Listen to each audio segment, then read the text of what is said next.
Hi everybody, I'm Miguel Sanchez. Welcome to episode 13 of Movie History, Walt Disney Animation Studios.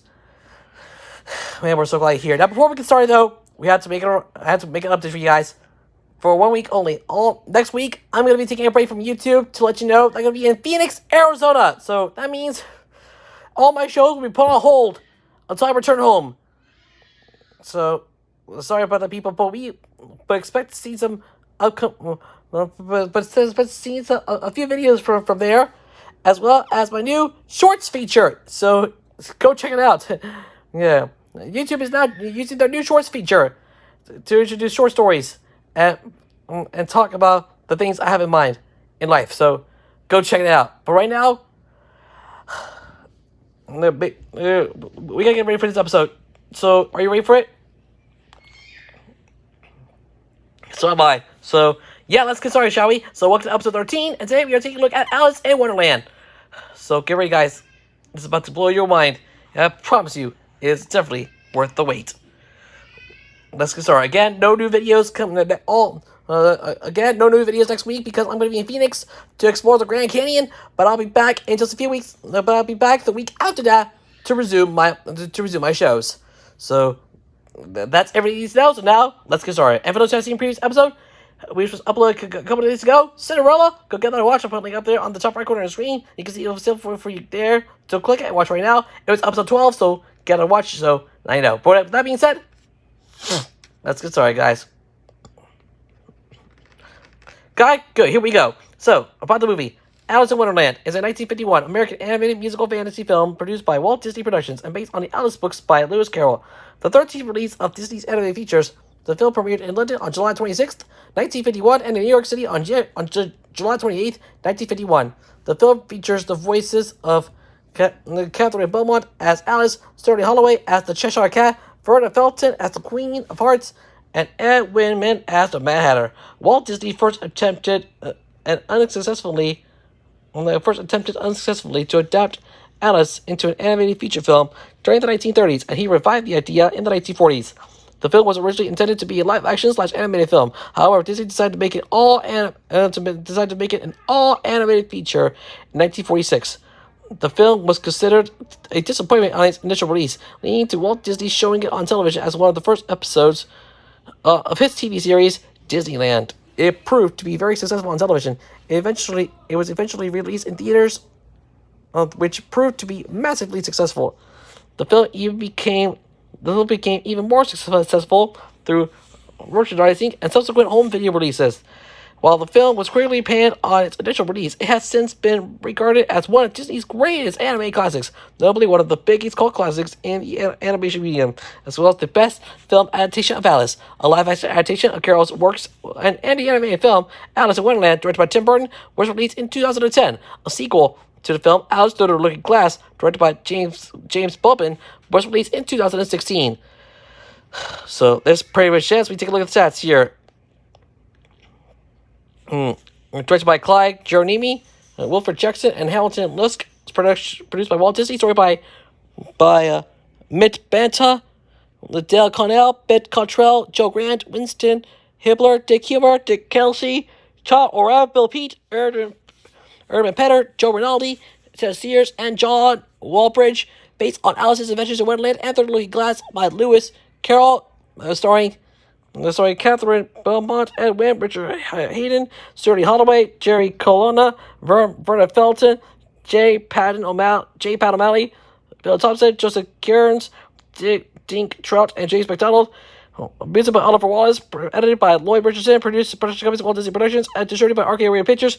Release date July 26, 1951 in London for the premiere, July 28, 1951, in New York City for the premiere. Running time is 75 minutes. Country is the United States. Language is English. Budget is $3 million. At the box office, $5.6 million in the U.S. from 1951. So that's pretty much it. Now you know, let's get to the plot of the story. Let's get to the plot of the movie.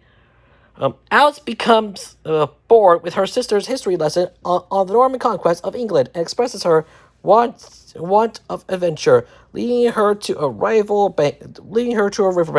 There, Alice spots a passing white rabbit in a waistcoat, exclaiming that he is late for a very important date. She gives chase, following him into a large hole. She sees him leaving through a tiny door, whose talking knob advises her to shrink to appropriate height by drinking from a bottle marked "Drink Me." She does so and floats out through the keyhole into a sea of her own tears, which she cried after eating a biscuit marked "Eat Me" beforehand, which made her grow very large. As she continues to follow the rabbit, she encounters numerous characters, including Tweedledum and Tweedledee, who recount the tale of the walrus and the caterpillar. Man, that was interesting. You know, that's very interesting. Alice tracks the rabbit to his house.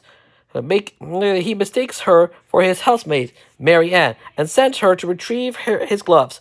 While searching for the gloves in the rabbit's house, Alice finds and eats another cookie marked "Eat Me" and grows large again, getting stuck in the house, thinking her a monster. The rabbit asks the dodo to help expel her. When the dodo decides to burn the house down, Alice escapes by eating a carrot from the rabbit's garden, which causes her to shrink 3 inches tall. Continuing to follow the rabbit, Alice meets a garden of talking flowers, who initially welcomes her with a song, but then makes disparaging comments about her appearance and order her to leave. Alice then encounters a caterpillar, who becomes enraged at Alice after she laments her small size, which is the same name as the caterpillar's. After which the caterpillar turns into a butterfly and flies away. Before leaving, the caterpillar advises Alice to eat a piece of mushroom to alter her size, and stating that one side will make you grow taller and the other side will make you grow shorter. So again, one side will make you grow taller and the other side will make you grow shorter. Here you go. She does so and returns to her original height, continuing her chase to the rabbit. In the woods, Alice gets stuck between multiple paths and encounters the Cheshire Cat, which Alice asks which way does she need to go. He tells her that it all depends on where she wants to go, in which she states that it doesn't really matter as long as but he cuts in sarcastically with grinning and tells her that it doesn't really matter which way she goes, but that she should ask the Mad Hatter or the March Hare to learn the rabbit's location. She encounters both, along with the Dormouse and the Hare's house, having a mad tea party and celebrating their birthdays. The Hatter and the Hare ask Alice to explain her predicament, to which Alice tries but becomes frustrated by their interruptions and absurd logic. As she prepares to leave, the rabbit appears, continuing to explain that he is late. The Hatter examines the rabbit's pocket watch and says it is 2 days slow, and attempts to fix it by filling it with food and tea, and ends up destroying it after declaring it bad. The rabbit laments that his watch was an unbirthday present, and the Hatter and Hare sing the unbirthday song to him before throwing him back into the woods. Fed up with nonsense, Alice decides to return home, but her surroundings completely change, and she gets lost. Fearing she is lost forever, she sits on a rock, sobbing. The Cheshire Cat reappears and advises Alice to ask the Queen of Hearts for directions home, showing her a shortcut to the king and tyrannical queen's castle. The queen orders the beheading of a trio of playing cards gardeners who mistakenly planted white roses instead of red ones, but paints them to make them look red, and invites the reluctant Alice to play against her in a croquet match, in which live flamingos, card guards, and hedgehogs are used as equipment. The equipment rig the game in favor of the queen. The cat appears again and plays a trick on the queen, causing her to fall over. The cat disappears in time to make it look like Alice was the prankster, but before the queen can order her execution, the king suggests a trial. No. At Alice's trial, the Mad Hatter, March Hare, and Dormouse are called to the stand as the witnesses, briefly celebrating the Queen's unbirthday and giving her a headpiece as a present, which turns into the cat. Chaos ensues that when the Dormouse, frightened when Alice points out the cat, runs around the courtroom, As the queen orders Alice's execution, Alice eats a piece of the caterpillar's mushroom, and she saved and grows large again. The king and queen order her to leave the courthouse, but she refuses and insults the queen. As she does so, she returns to her normal size, and the queen orders her execution. Alice leaves, and the queen, king, court guards, and other characters give chase. When Alice reaches the small door she encountered, the doorknob shows her that she is actually already outside. Alice yells at herself to wake up. She does, thanks to her sister, and they return home for tea. There you go. That's it. That's all the plot. That's it for the plot, my friends. Oh my gosh. No, that is the most story-told plot I ever heard of in days. Complete days. But yeah, now you know. Let's get to the cast. Catherine Belmont as Alice. Ed Wynn as Mad Hatter. Jerry Colonna as March Hare. Richard Hayden as Caterpillar. Shirley Holloway as Cheshire Cat. Verna Felton as Sweetie Hearts. Jay Pat O'Malley as Tweedledum and Tweedledee and the Walrus and Caterpillar and the Carpenter and Mother Oyster. Bill Thompson as White Rabbit and the Dodo. Heather Angel as Alice's sister. Joseph Kearns as the Doorknob. Larry Gray as Bill the Lizard and the Car Painter. Queenie Leonard as a bird in a tree and snooty flower. Dink Trot as King of Hearts. Doris Lloyd as the Rose. Jimmy McDonald as Dormouse and Flamingos. The Mellowman, consisting of Thurl Ravenscroft, Bill Lee, Max Smith, and Bob Hellman as card painters. Don Barclay as other cards. Lucille Bliss as Sunflower and Tulu. Peter Kolvik as the Flamingos. Tommy Lusk as Young Pansy. Marnie Nixon as the Single Flowers. And Norma Zimmer as the White Rose. And Peter Kolvik, who you may know, he's the former voice of Goofy. Jimmy McDonald, the former voice of Mickey Mouse. Now you know. So yeah, that's pretty much it. Moving on to the directing animators. Mark Davis for Alice and the eyeglasses creature. Milt Kahl for the Dodo, Alice, Flamingo, Hedgehog, and White Rabbit. Eric Larson for Alice, Dina, Caterpillar, Cheshire Cat, Queen of Hearts, and Flamingo. Frank Thomas for the Doorknob, the Queen of Hearts, and Wonderland creatures. Ollie Johnson for Alice and the King of Hearts. Ward Cable for Tweedledee and Tweedledum. The Walrus and the Carpenter. Oysters, Cheshire Cat. Mad Hatter, March Hare, and the Dormouse. John Lounsbury for Flowers, Caterpillar, Cheshire Cat, Mad Hatter, March Hare, and Wonderland creatures. Wolfgang Ratherman for White Rabbit, the Carpenter, the Dodo, Mad Hatter, March Hare. Liz Clark for Alice, Wonderland creatures, and Norman Ferguson for the Walrus and the Carpenter. So there you go, my friends. Moving on to the production, starting with development. Walt Disney was familiar with Lewis Carroll's Alice books, Alice's Adventures in Wonderland from 1865 and The Looking Glass from 1871. And had read them as a schoolboy, unsuccessful as a schoolboy. In 1923, he was a 21-year-old aspiring filmmaker working at the Laugh-O-Gram studio in Kansas City, making the unsuccessful short cartoon series by the name of Newman Laugh-O-Grams. The last Newman Laugh-O-Grams was called Alice's Wonderland, which was loosely inspired by the Alice books. The short featured a live-action girl, Virginia Davis, interacting with the animated world. Faced with business problems, however, the Laugh-O-Gram studio went bankrupt in July 1923, and the film was never released to the general public. However, Disney left for Hollywood and used the film to show to potential distributors.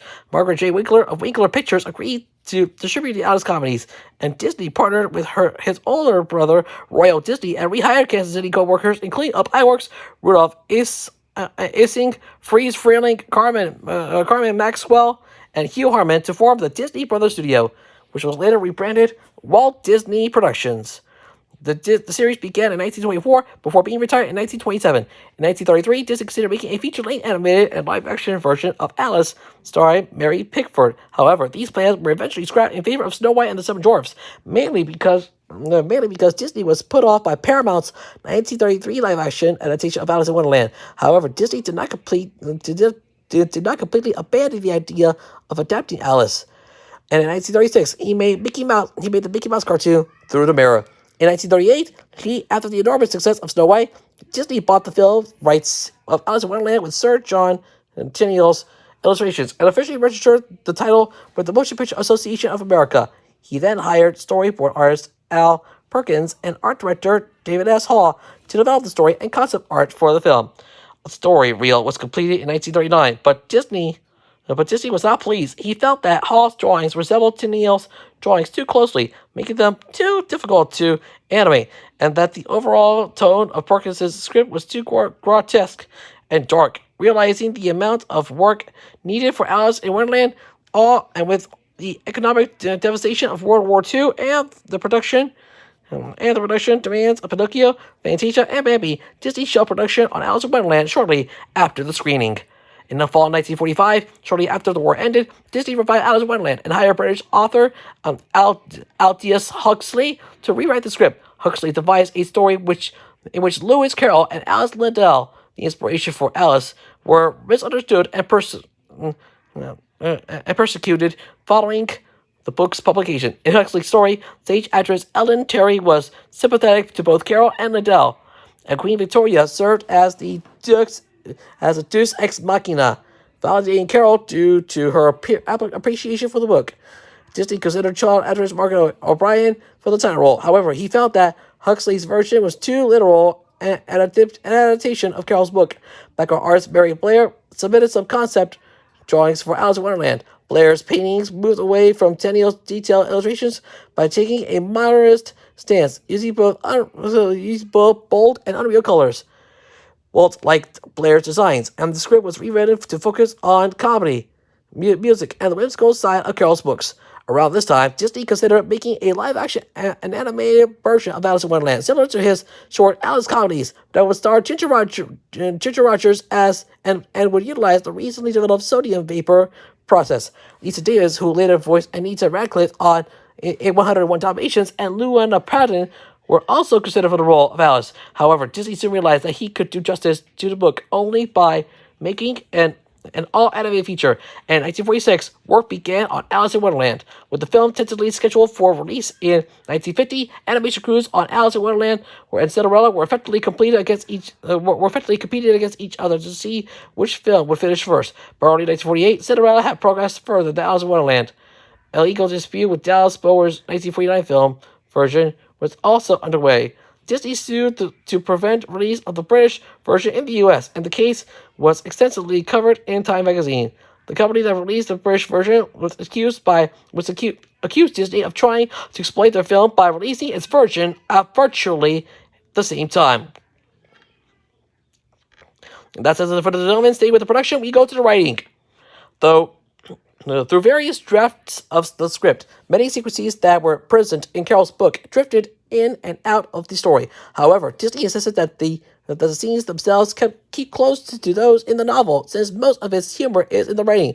One omitted scene for the 1939 treatment of the film occurred outside the Duchess's manor, where the fish footman is giving a massage to the frog footman to take to the Duchess, saying that she is invited to play croquet with the Queen of Hearts. Alice overhears this and sneaks into the kitchen of the manor, where she finds the Duchess's cook maniacally cooking and the Duchess nursing her baby.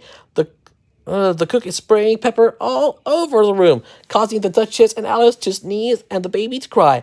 After a quick conversation between Alice and the Duchess, the hot-tempered cook starts throwing pots and pans at the noisy baby. Alice rescues the baby, but as she leaves the house, the baby turns into a pig and runs away. The scene was scrapped for pacing reasons. Another scene that was deleted from a later draft occurred in Toggy Wood, where Alice encountered what appeared to be a sinister-looking Jabberwock hiding in the dark, before revealing himself as a comical-looking dragon-like beast with bells and factory whistles on his head. A song, "Beware the Jabberwock," was also written. However, the scene was scrapped in favor of the Walrus and the Caterpillar poem. Out of a desire to keep the Jabberwocky poem in the film, it was made to replace an original song for the Cheshire Cat. I'm Odd. Another deleted scene in Tolkien Wood shows Alice consulting with the White Knight, who was meant to be somewhat a caricature of Walt Disney. Another Disney, although Disney liked the scene, he felt it was better if Alice learned her lesson by herself. Hence the song "Very Good Advice." Other characters such as the Mock Turtle and the Griffon were discarded for pacing reasons. Sorry, Mock Turtle. Sorry, Griffon. You won't be seeing us soon. But yes, going into the music. In an effort to retain some of Carroll's imaginative poems, Disney commissioned top songwriters to compose songs built around them for use in the films. Over 30 potential songs were written, and many of them were included in the film. Some only for a few seconds, the greatest number of songs of any Disney film. In 1939, Frank Churchill was assigned to compose songs, and they were accompanied by a story reel featuring artwork from David S. Hall. Although none of his songs were used in the finished film, the melody for Lobster Quadrille was used for the song Never Smile a Crocodile in Peter Pan, which of course I'll talk about in the next episode, so stay tuned. When work on Alice resumed in 1946, the Pan Alley songwriters McDavid, Al Hoffman, and Jerry Livingston began composing the songs for it after working on Cinderella, which is already discussed in the previous episode, so give that a watch. However, the only song by the trio that made it into the film was the Unbirthday song. While he was composing songs in New York, Sammy Fain had heard that the Disney Studios wanted him to compose songs for Alice in Wonderland. He also suggested lyricist Bob Hillard as his collaborator. The two wrote two unused songs for the film, Beyond the Life of Sky and I'm On. The music for the former song was kept, but the lyrics were changed, and later became the title song for Peter Pan, the second star to the right. By April 1950, Fain and Hillard finished composing songs for the film. The title song, composed by Sammy Fain, has become a jazz standard, adopted by jazz pianist Dave Brubeck in 1952, and included in his own 1957 Columbia album, Dave Digs Disney. The song, In a World of My Own, is included on the orange disc of classic Disney, 60 Years of Musical Magic. Man, I'm still a lot of fun. So we move on to the soundtrack. The film soundtrack was first released on LP record on July 28th, 1951. The soundtrack was re-released on audio CD by Walt Disney Records on February 3rd, 1998. All lyrics were written by Bob Hillard, unless indicated otherwise. All music is composed by Sammy Fain, unless indicated otherwise. So let's take a look at the songs. Start with number, title, writers, performance, and then length. There we go. Number 1, main title, Alice in Wonderland. No writer, performed by the John Conlon Chorus, runtime, 2 minutes and 32 seconds. Number 2, Pay Attention, In a World of My Own. Pay Attention / In a World of My Own. No writers, performed by Catherine Beaumont for In a World of My Own. Runtime, 2 minutes and 12 seconds. Number 3, I'm Late. No writers, performed by Bill Thompson. Runtime, 42 seconds. Number 4, Curiosity Leads to Trouble / Simply Impossible. Written by Olive Wallace. No performer. Runtime, 4 minutes and 2 seconds. Number 5, The Sisters Hornpipe / the Caucus Rescue. No runtime. No writers. Performed by Bill Thompson for the Sailor's Hornpipe and Bill Thompson and the John Conlon Chorus for the Caucus Race. Runtime, 2 minutes and 27 seconds. Number 6, We're Not Waxworks. Written by Oliver Wallace. No performer. Runtime, 25 seconds. Number 7, How Do You Do and Shake Hands / Curious. No writers. Performed by Pat O'Malley for How Do You Do and Shake Hands. And runtime is 55 seconds. Number 8, The Walrus and the Carpenter. No writers. Performed by J. Pat O'Malley. Runtime, 5 minutes and 5 seconds. Number 10, Marianne / A Lizard with a Ladder / We'll Smoke the Blighter Out. Written by Oliver Wallace and Ted Sears, performed by Bill Thompson for We'll Smoke the Blighter Out. Runtime, 2 minutes and 42 seconds. Number 11, The Garden / All in the Golden Avenue. No writers. Performed by Catherine Beaumont and chorus. Runtime, 3 minutes and 39 seconds. Number 12, A-E-I-O-U. Number 12, What genus are you? What genus are you? Written by Oliver Wallace. No performers. Runtime, 1 minute and 14 seconds. Number 13, A-E-I-O-U. The Caterpillar Song / Who It You / How Doth the Little Crocodile / Keep Your Temper. Written by Oliver Wallace and Ted Sears, performed by Richard Hayden for A-E-I-O-U. The Caterpillar Song. Runtime, 4 minutes and 34 seconds. Number 14, A Serpent. Written by Oliver Wallace. No performers. Runtime, 1 minute and 9 seconds. Number 15, Alone Again / Twice Brilliant / Twice Brillig / Lose Something. That should be good. Written by Oliver Wallace, Don Ray, and Gene DePaul. Performed by Sterling Holloway for Twas the Brillig. Runtime 2 minutes and 30 seconds. Number 16, The Mad Tea Party / The Unbirthing Song. Performed by Mac David, Al Hoffman, and Jerry Livingston. Performed by Catherine Belmont, Ed Wynn, and Jerry Colonna for the Unbirthing Song. Runtime 4 minutes and 31 seconds.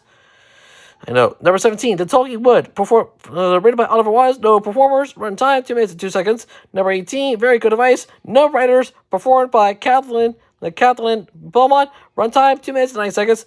Number 19, Whom You Expect. Written by Oliver Wise. No runtime. No performer. Runtime 53 seconds. Number 20, Painting the Roses Red / March of the Cards. No writers. Performed by Catherine Belmont and the Middlemen for Painting the Roses Red. Runtime 2 minutes and 48 seconds. Number 21, The Queen of Hearts / Who's Been Painting My Roses Red. No writers. Performed by Vernon Felton for Who's Been Painting My Roses Red. Runtime 1 minute and 22 seconds. Number 13, A Little Girl / Let the Games Begin / I Warn You Child. Written by Oliver Wise. No performers. Runtime 1 minute and 27 seconds. And finally, number 23, The Trial / The Unbirthing Song Reprise / Rule 42 / Up With Her Head / The Caucus Race Reprise. No writers. Performed by Catherine Beaumont, Ed Wynn, Jerry Colonna, and Vernon Felton for the Unbirthing Song Reprise, and the Judd Conlon Chorus for the Caucus Race. Runtime 5 minutes and 59 seconds. For a total length of 75 minutes. Unbelievable. The longest soundtrack ever heard of. So yeah, now you know. Let's go to the songs rated for the film, but not used. Beyond the Laughing Sky from Alice. Beyond the Laughing Sky by Alice, replaced by In a World of My Own. This melody was later used for the second star was later used for the second star to the right in Peter Pan. Dream Caravan by the Caterpillar, replaced by AIU. Everything has a useness, written by the Caterpillar. I'm On by the Cheshire Cat, replaced by Twas Brillig. So they say by Alice. When the Wind is in the East by the Mad Hatter. Gavant of the Cards by Alice. Entrance of the Executor by the King of Hearts and the Queen of Hearts. Beware the Jabberwock by Stan Fernberg. Dawes Butler and the Rhythm Bears, referring to the deleted character. If You Believe in Me by the Light and the Unicorn, who are deleted characters. Beautiful Soup by the Mock Turtle and the Griffon, who are deleted characters, set to tune of the Blue Danube. The Lobster Quadrille, Will You Join the Dance by the Mock Turtle, who is a deleted character. Speak Roughly to Your Little Boy by the Duchess, who is a deleted character. And Humpty Dumpty by Humpty Dumpty, who is a deleted character. So, sorry Humpty Dumpty, but you're not in Alice. Too bad for you. Let's go to the release. Alice in Wonderland premiered at the Leicester Square Theatre in London on July 26, 1951. During the film's initial theatrical run, the film was released as a double feature with the true life adventure documentary short Nature's Half Acre. Following the film's initial lukewarm reception, it was never re-released theatrically in Disney's lifetime, instead of being shown occasionally on television. Alice in Wonderland aired as the second episode of Walt Disney's Disneyland television series on ABC on November 3rd, 1954, in a severely edited version cut down to less than an hour. That just happened a long time before Disney acquired ABC in 1996. Whoa. And that's a fact you didn't know. Beginning in 1971, the film was screened in several sold-out venues at college campuses, becoming the most rented film in some cities. Then in 1974, Disney gave Alice in Wonderland its first theatrical re-release. The company even promoted it as a film in tune with the psychedelic times, using radio commercials featuring the song White Rabbit to performed by Jefferson Airplane. This release was so successful that it warranted a subsequent re-release in 1981. Its first UK re-release was on July 26, 1979. Oh my gosh. What a fish, my friends. What a fish. Let's go on to the marketing. Disney sought to use the new medium of television to help advertise Alice in Wonderland. In March 1950, he spoke to his brother Roy about launching a television program featuring the studio's animated shorts. Roy agreed, and later that summer, they spoke to the Coca-Cola Company about sponsoring an hour-long Christmas broadcast featuring Disney hosting several cartoons and a scene for the upcoming film. The program became 1 Hour in Wonderland, which was aired on NBC on Christmas Day, 1950. Al, at the same time, a 10-minute featurette about the making of the film Operation Wonderland was produced and screened in theaters and on television stations. Additionally, Disney Catherine Beaumont and Sterling Holloway appeared on The Fred Waring Show on March 18, 1951 to promote the film. And unfortunately, NBC, on the other hand, was unfortunately owned by NBC Universal, which of course is a subsidiary of Comcast. So that's about you didn't know. In the home media, Alice in Wonderland was one of the first titles available for the rental market on VHS and beta for rental sale on RCA's short-lived CED video disc format. The film was released on October 15, 1981 on VHS, CED video disc, and Betamax, and again on May 28, 1986 on VHS, Betamax, and Laserdisc. In January 2000, Walt Disney Home Video launched the Gold Classic Collection, with Alice in Wonderland re-released on VHS and DVD on July 4, 2000. The DVD contained the Operation Wonderland featurette, several sing-along videos, a storybook, a trivia game, and its theatrical trailer. A fully restored 2-disc Masterpiece Edition was released on January 27, 2004, including the full hour-long episode of the Disney television show with Catherine Beaumont, Edgar Bergen, Charlie McCarthy, and Whatever Nerd, Bobby Driscoll, and others that promoted the film, computer games, deleted scenes and songs, and related materials, which was discontinued in January 2009. Disney released a 2-disc special unanniversary edition DVD on March 30th, 2010, in order to promote the recent Tim Burton edition. The film was released in a Blu-ray and DVD set on February 1st, 2011, to celebrate its 60th anniversary, featuring a new HD restoration of the movie and many bonus features. Disney re-released the film on Blu-ray and DVD on April 26, 2016, to celebrate the film's 65th anniversary. The film was released on Disney Plus on November 12, 2019. So, yeah, that's pretty much it.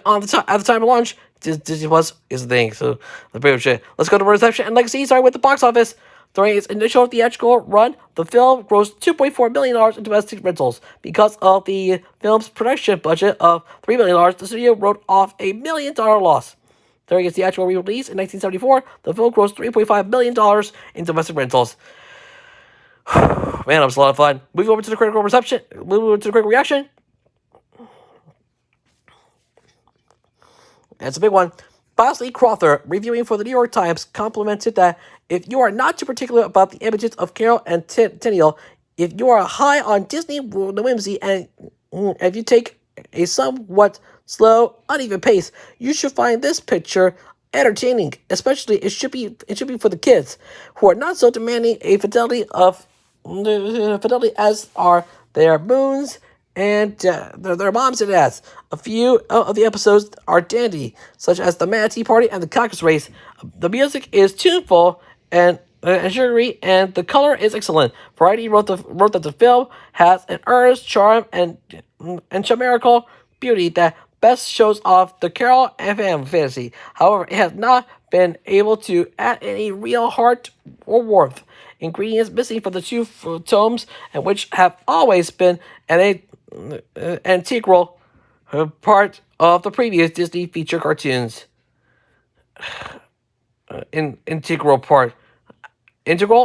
Whatever.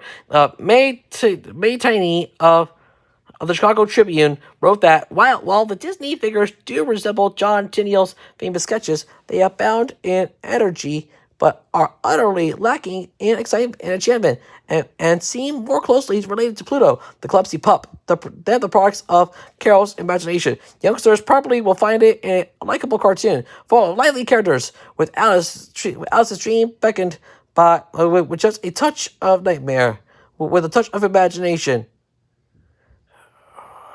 Alice's dream beckoned with just a touch of nightmare. Those who cherish the old story, as I probably will, be distinctly disappointed. Time stated that, judged simply as the latest in the long, popular line of Disney cartoons, Alice lacks a developed storyline, which studios continuity experts, for all their freedom with scissors and paste, have been unable to put together out of the episodic books. Much of it is familiar stuff. Carol's Garden of Live Flowers prompts Disney to revive the style of his silly symphonies. Yet there is plenty to delight youngsters, and there are flashes of cartooning ingenuity that should appeal to grown-ups. Alice in Wonderland was met with great criticism from Carol fans, as well as from British film and literary critics, who accused Disney of Americanizing a great work of English literature. Walt Disney was not surprised by the critical reception to Alice in Wonderland. His version of Alice was intended for a large family audiences, not literary critics, but despite all the long years of thought and effort Disney invested in it, the film met with a lukewarm response at the box office and was a sharp disappointment in its initial release. Additionally, it had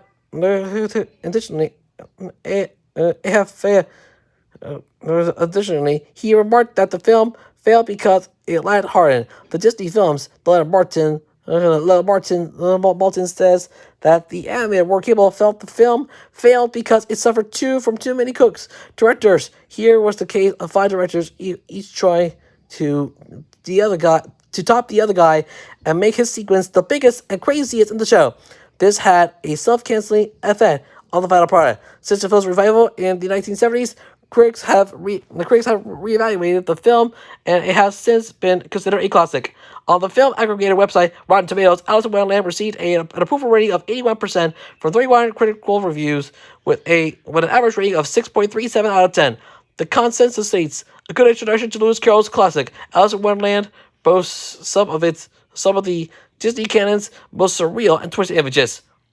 Man, that was a whole lot of fun. Let's go to our worst accolades. The film was nominated for an Academy Award for Best Scoring of a Musical Picture, but lost to An American in Paris. So, boo! An American in Paris, we hate you! In the stage version, Alice in Wonderland has been condensed into a one-act stage version entitled Alice in Wonderland Jr. The stage version was solely meant for middle and high school productions and includes the majority of the songs of the film's songs and others, including Song of the South's Zippity Doo Dah, 2 new reprises of I'm Late, and 3 new numbers entitled Ocean Tears, Simon Says, and Who Are You, respectively. The 60 to 80 minute version is licensed by Music Theater International in the Broadway Junior Collection, along with the other Disney theatrical shows such as Disney's Aladdin Jr., Disney's Mulan Jr., Beauty and the Beast, Disney's High School Musical, On Stage, Elton John and Tim Rice's Aida, and many more. Man, I know about you, but that's pretty much it. Over in references in other Disney films. In Donald's Math Magic Land, Donald wears Alice's dress and has her hairstyle but brown, not blonde. A larger pencil bird is in the film as well. Bill the Lizard appears as one of Professor Ratigan's henchmen in The Great Mouse Detective. Alice and several other characters from the film were featured as guests in House of Mouse. And the Queen House was one of the villains featured in Mickey's House of Villains. The Mad Hatter was also featured in Mickey's Magical Christmas, snowed in at the House of Mouse. The Mad Hatter and the March Hare were also featured in several episodes of Bonkers. Bill Lizard, Tweedledum, Cheshire Cat, and the Doorknob also appear in the 1988 Disney film Who Framed Roger Rabbit, which of course is under the Touchstone banner. It's not under the Disney banner, but the Touchstone banner. Guy, go. Good. In the opening of Aladdin, the peddler tries to sell a hookah, much like the one the caliper used. In Aladdin and the King of Thieves, the genie turns into the White Rabbit. Weibo shows clips of the film on her screen in Flubber. An episode of Mickey Mouse Clubhouse entitled Mickey's Adventures in Wonderland is based on the film. During the song When You Wish Upon a Star in Disney's Pinocchio, the Alice in Wonderland book can be seen on the bookshelf where Jiminy Cricket is singing her own. This reference could be considered indirect as the film was released 11 years prior to Alice in Wonderland. There you go. That's all the references you need to know. Moving on to the spin-off. On October 25th, 2019, an undetermined animated project focused on the Cheshire Cat is being developed for Disney's subscription video-on-demand streaming service, Disney+. Man, that's pretty much it. For live-action remakes, a live-action reimagining Alice in Wonderland was released in 2010, starring Mia Wasikowska as Alice. It was directed by Tim Burton and received mixed reviews, but grossed over $1 billion. A sequel, Alice Through the Looking Glass, was released in 2016 to generate negative reviews and a $299 million gross on a $170 million budget. So there you go. Nothing you have to worry about here, but just to show you anything can happen in your world. Moving over to theme parks. Costume versions of Alice, the Mad Hatter, the White Rabbit, the Queen of Hearts, Tweedledum and Tweedledee, the Tweedledum and Tweedledee make regular appearances at the Disney theme parks and resorts, and other characters from the film, including the Walrus and the March Hare, have featured in theme parks. Although quite rarely. Disneyland features a ride-through visit to Wonderland on board a caliber-shaped BRI vehicle. This adventure is unique to Disneyland and has not been reproduced at Disney's of other parks. More famously, all 5 Disneyland-style theme parks feature Mad Tea Party, a teacup ride based on Disney's adaptation of Alice in Wonderland.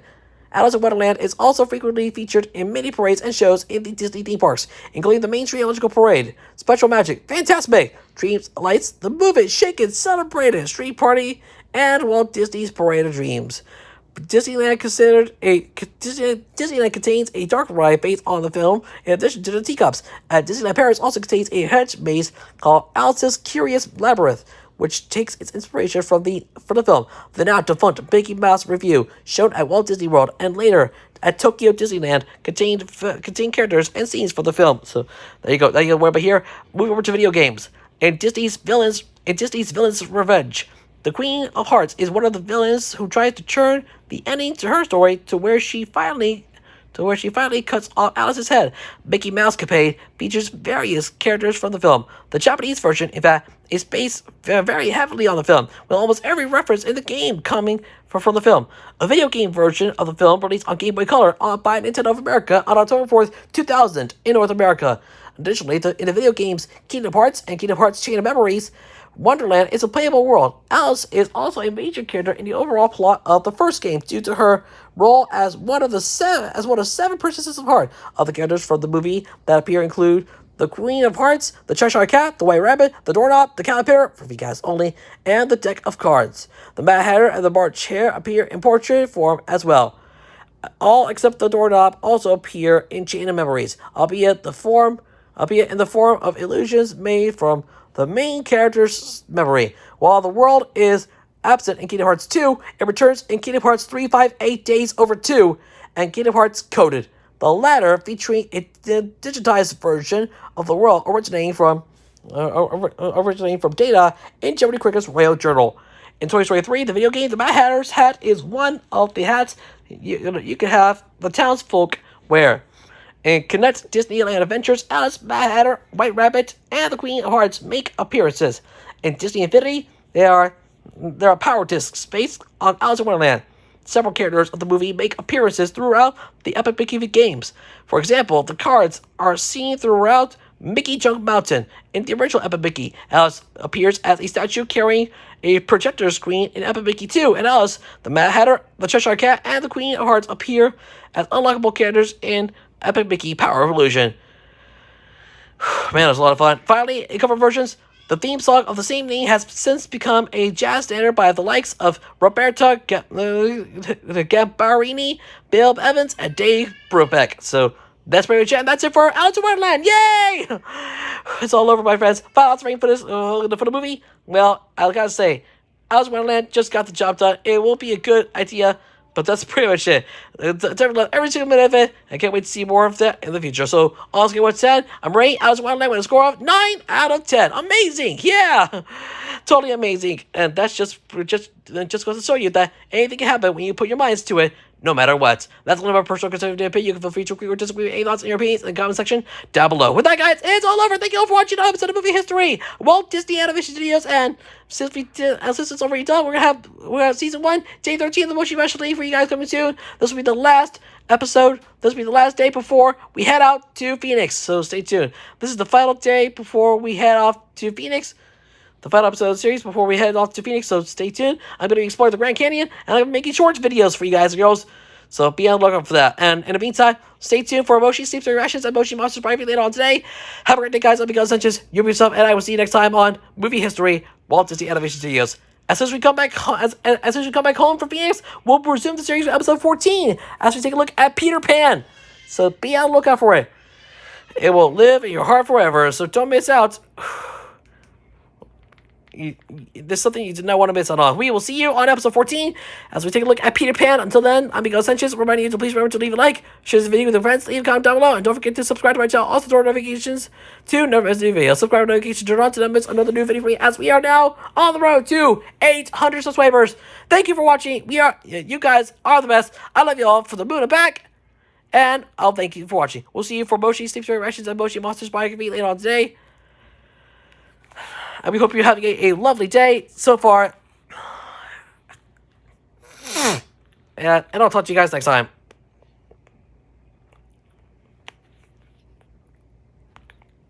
For now, thanks for watching. Have a great day. We'll see you with more great content for you guys later. I'm Miguel Sanchez for Movie History, Walt Disney Animation Studios. Have a great rest of your day. And talk to you guys next time. Thanks for watching. Like, favorite, subscribe. We'll see you in another video. Laters!